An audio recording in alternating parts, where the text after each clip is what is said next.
Guys, welcome back to my channel. আমি পায়েল আর চলে এসেছি তোমাদের জন্য নতুন একটা ব্লগ নিয়ে। তো আজকে আমার ডে অফ ছিল। তো কালকে হচ্ছে রথযাত্রা। তো এবারে ঠিক করেছি আমি জগন্নাথ প্রভুর জন্য খাজা বানাবো। এই প্রথমবার ইচ্ছা হয়েছে মনে যে কিছু বানিয়ে দিই নিজের হাতে। তো আমি আর মা মিলে খাজাটা বানাবো, আর কিভাবে বানিয়েছি সেই রেসিপিটাও তোমাদের সাথে শেয়ার করব। তো চলো দেখতে থাকো ভিডিওটা। তো আমি এখানে 500 গ্রাম মতন ময়দা নিয়েছি, তার সাথে একটু সন্দক লবণ দিয়েছি, আর এখানে তেল আর ঘি দিয়ে আমি ময়ামটা দিয়েছি। তোমরা চাইলে শুধু ঘি বা শুধু তেল দিয়েও ময়াম দিতে পারো। ময়ামটা একটু বেশি করে দিতে হবে, তাহলে খাস্তা হবে বিষয়টা। আর একটু জল দিয়ে মেখে নেবে, খুব একটা ডোটা নরম করবে না, মোটামুটি শক্তভাবেই রাখতে হবে, আর মেখে চাপা দিয়ে রাখতে হবে। এখানে ততক্ষণ আমি রসটাকে ফুটিয়ে নিচ্ছি। তো রসের মধ্যে একটু এলাচও দিয়ে দিতে হবে, আর ভালো করে ফুটিয়ে নিতে হবে। খুব একটা পাতলাও হবে না, আবার ঘনও হবে না। আর এখন খাজা বানিয়েছো? বানিয়েছো তো? আমি আগেও করেছি, এখনো করছি। তো এরকম মাঝারি সাইজের লেচি কেটে নিতে হবে। তার থেকে বেলার রিক্স আমি নেব না, বেলতে আমি পারবো না, গোল হবে না। তো আমি এখানে কর্নফ্লাওয়ার ইউজ করেছি বেলার জন্য, তোমরা চাইলে চালের গুঁড়িও ইউজ করতে পারো। আর খুব পাতলাভাবে রুটিটা বেলে নিতে হবে। এরপরে এই রুটিগুলোর ওপরে সাদা তেল ব্রাশ করে নিতে হবে, বা হাত দিয়েও করতে পারো। আমি এখানে সাদা তেল ইউজ করেছি, তোমরা চাইলে ঘিও ইউজ করতে পারো, যার যেটা পছন্দ। এটার ওপর দিয়ে একটু কর্নফ্লাওয়ার স্প্রিঙ্কেল করে দিতে হবে, ভালো করে ছড়িয়ে দিতে হবে। এটাও ব্রাশ দিয়ে করা যায়। এইভাবে 2-3টে বা 4টে রুটি লেয়ার করতে পারো। আমি 4টে রুটি করেছি লেয়ার করে এইভাবে।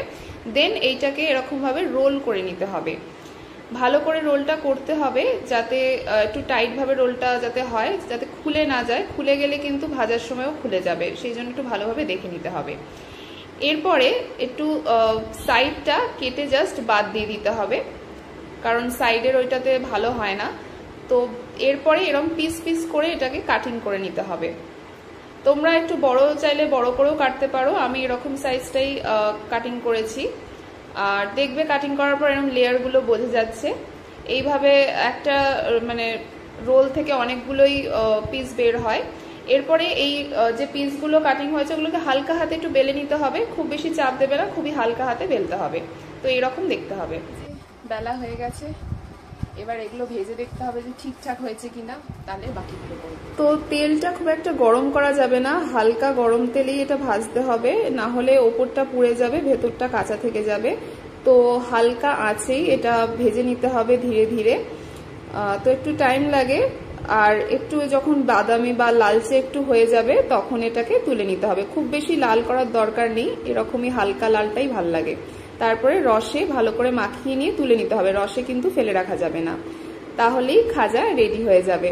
তো এই যে সকালবেলা প্রভুর কাছে নিয়ে চলে এসেছি, ভোগ দেওয়া হয়ে গেছে। তো এইভাবে সকালবেলা সাজিয়ে পুজো দিয়েছিলাম। কেমন লেগেছে জানিও, আর রেসিপিটা কেমন লাগলো সেটাও বলো। তো অফিসে চলে এসেছিলাম, এখন প্রায় ছুটির সময় হয়েছে, আর 1 ঘন্টা বাদে আমার ছুটি হয়ে যাবে। তো আমাদের বেহালায় প্রায় অনেকগুলোই বড় রথ হয়, তার মধ্যে বরিশা থেকে একটা রথ বেরোয়, খুব ভালো। কিন্তু আমি কোনো বাড়ি বড় রথের দড়ি ধরতে পারি না, কারণ 4টে এটা প্রায় তাড়াতাড়ি অবধি যায়। কিন্তু আমি তো যেতে পারি না, অফিস থাকে প্রত্যেকবারই।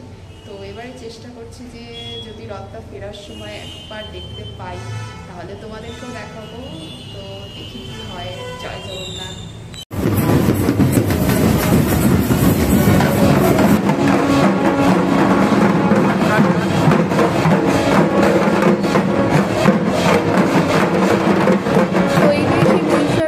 আমি ঠিক ফেরার সময় দেখতে পেয়েছি অ্যাট লাস্ট।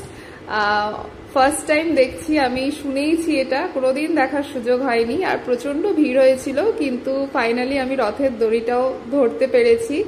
তো সবই জগন্নাথের কৃপা। বাড়ি চলে এসেছি, খুব ভালো লাগলো। বাইরে তো একটা কিরম ধুলোর মতন বৃষ্টি হচ্ছিল, আর তার মধ্যে রথ। আমি প্রথমবার দড়ি ধরতে পারলাম, এটা একটা দারুণ ভালো লাগছে, মানে কি যে ভালো লাগছে আমি বলতে পারবো না।